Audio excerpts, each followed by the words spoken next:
Hi everyone, welcome back to my channel. ಇವತ್ತು ಒಂದು simple ಆದಂತಹ ರೈಸ್ ರೆಸಿಪಿಯನ್ನು ಶೇರ್ ಮಾಡ್ತಾ ಇದ್ದೀನಿ. ತುಂಬಾ ಟೇಸ್ಟಿ ಆದಂಥ ರೆಸಿಪಿ ಅಂತಲೇ ಹೇಳಬಹುದು, ಮತ್ತು ಬೇಗನೆ ಆಗುವಂತಹ ರೆಸಿಪಿ. ಇದಕ್ಕೆ ನಾನು 1 ಲೋಟ ಅಕ್ಕಿಯನ್ನು ವಾಶ್ ಮಾಡಿ ತೆಗೆದಿಟ್ಕೊಂಡಿದ್ದೀನಿ. ಹಾಗೆ ಅರ್ಧ ಲೋಟ ಹೆಸರು ಬೇಳೆಯನ್ನು ವಾಶ್ ಮಾಡಿಬಿಟ್ಟು ತೆಗೆದಿಟ್ಕೊಂಡಿದ್ದೀನಿ. ಇದು ಈ ರೀತಿ ವಾಶ್ ಮಾಡಿಬಿಟ್ಟು ಒಂದು ಹಾಫ್ ಆನ್ ಅವರ್ ಈ ರೀತಿಯೇ ನೆನೆಯೋದಕ್ಕೆ ಬಿಡಬೇಕು, ನೀರು ಹಾಕಿ ನೆನೆಯೋದಲ್ಲ. ಹಾಗೆ ನಾನು ಇಲ್ಲಿ ಒಗ್ಗರಣೆಗೆ ಯೂಸ್ ಮಾಡ್ತಾ ಇರೋದು ಸಾಸಿವೆ, ಜೀರಿಗೆ, ಶೇಂಗಾ, ಹಾಗೆ ಮೆಣಸಿನಕಾಳು, ಒಣಮೆಣಸಿನ್ಕಾಯಿ, ಹಸಿಮೆಣಸಿನ್ಕಾಯಿ, ಕರಿಬೇವು ಸೊಪ್ಪು, ಸ್ವಲ್ಪ ಕೊಕೊನಟ್, ಹಾಗೆ ಸ್ವಲ್ಪ ಹಿಂಗಿನ ಪುಡಿಯನ್ನು ನಾನಿಲ್ಲಿ ಯೂಸ್ ಮಾಡ್ಕೊಳ್ತಾ ಇದ್ದೀನಿ. ಈ ರೆಸಿಪಿಗೆ ನಿಮಗೆ ಯಾವುದೇ ರೀತಿಯಂತಹ ತರಕಾರಿಯನ್ನು ನಾನಿಲ್ಲಿ ಯೂಸ್ ಮಾಡ್ತಾ ಇಲ್ಲ. ಹಾಗೆ ಇದು ಗ್ಯಾಸನ್ನು ಸೇವ್ ಮಾಡುವಂತಹ ರೆಸಿಪಿ ಅಂತಲೇ ಹೇಳ್ಬೋದು. ಅಷ್ಟು ಬೇಗನೆ ಆಗುವಂತಹ ರೆಸಿಪಿ. ನಾನಿಲ್ಲಿ ಒಂದು ಕುಕ್ಕರಿಗೆ ಎಣ್ಣೆಯನ್ನು ಹಾಕ್ಕೊಳ್ತಾ ಇದ್ದೇನೆ. ಈ ರೆಸಿಪಿಗೆ ನೀವು ಕೊಬ್ಬರಿ ಎಣ್ಣೆಯನ್ನು ಹಾಕ್ಕೊಳ್ಳಿ, ತುಂಬಾ ಟೇಸ್ಟ್ ಚೆನ್ನಾಗಿ ಬರುತ್ತೆ.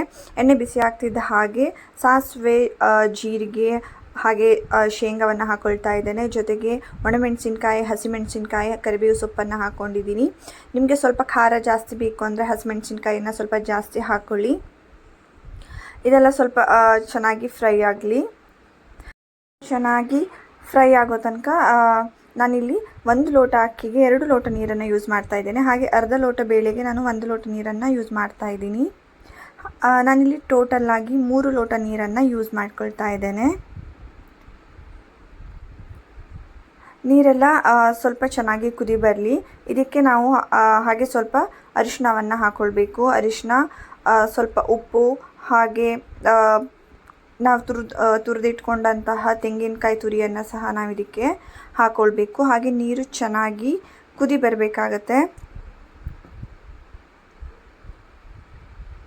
ಈ ರೆಸಿಪಿ ಬಂದು ತುಂಬಾ ಈಸಿ ಅಂತಲೇ ಹೇಳಬಹುದು, ಹಾಗೆ ಬೇಗನೆ ಆಗುವಂತಹ ರೆಸಿಪಿ ಸಹ.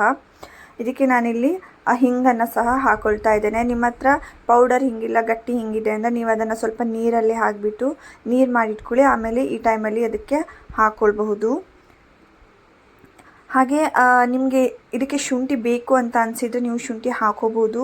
ಇಲ್ಲ ಶುಂಠಿ ಇಷ್ಟ ಇಲ್ಲ, ನಮಗೆ ಬಾಯಿಗೆ ಸಿಗೋದು ನಮ್ಗೆ ಇಷ್ಟ ಆಗಲ್ಲ ಅಂತ ನೀವು ಶುಂಠಿಯನ್ನು ಸ್ಕಿಪ್ ಮಾಡ್ಬೋದು.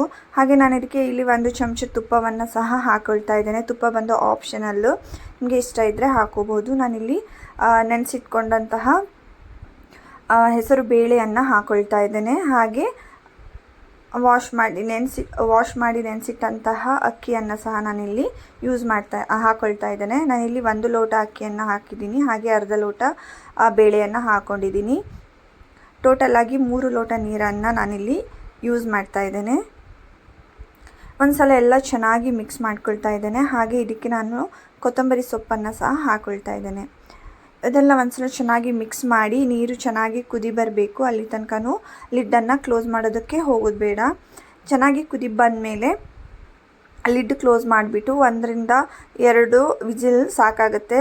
ಏನಕ್ಕೆ ಅಂದರೆ ನಾವು ಅಕ್ಕಿಯನ್ನು ಸಹ ನೆನೆಸಿಟ್ಟಿದ್ವಿ, ಬೇಳೆಯನ್ನು ನೆನೆಸಿಟ್ಟಿದ್ವಿ. ಸೊ ಅದರಿಂದ ನೋಡಬಹುದು ಎಷ್ಟು ಚೆನ್ನಾಗಿ ಉದ್ರಾಗಿ ಚೆನ್ನಾಗಿ ಬಂದಿದೆ ಈ ರೈಸ್ ಬಾತ್ ಅಂತ. ಸೊ ಇದು ತುಂಬಾ ರುಚಿಕರವಾಗಿರುತ್ತೆ, ಹಾಗೆ ತುಂಬಾ ಈಸಿಯಾಗಿ ಮಾಡ್ಬೋದು ಆದಂತಹ ರೆಸಿಪಿ. ನಾನು ಈ ರೆಸಿಪಿಯನ್ನು ಗ್ಯಾಸ್ ಸೇವರ್ ರೆಸಿಪಿ ಅಂತಲೇ ಹೇಳೋದು. ಇದು ಬೇಗನೆ ಆಗಿಬಿಡುತ್ತೆ. ಸೊ ಅದರಿಂದ ಇದಕ್ಕೆ ನೀವು ಬೇಕಾದರೆ ಕಾಯಿ ಚಟ್ನಿಯನ್ನು ಯೂಸ್ ಮಾಡ್ಕೋಬಹುದು, ಇಲ್ಲಾಂದರೆ ಇದನ್ನು ನೀವು ಹೀಗೆ ತಿನ್ಬೋದು. ತುಂಬಾ ರುಚಿಕರವಾಗಿರುತ್ತೆ. Thank you for watching. Please subscribe to my channel. Thank you.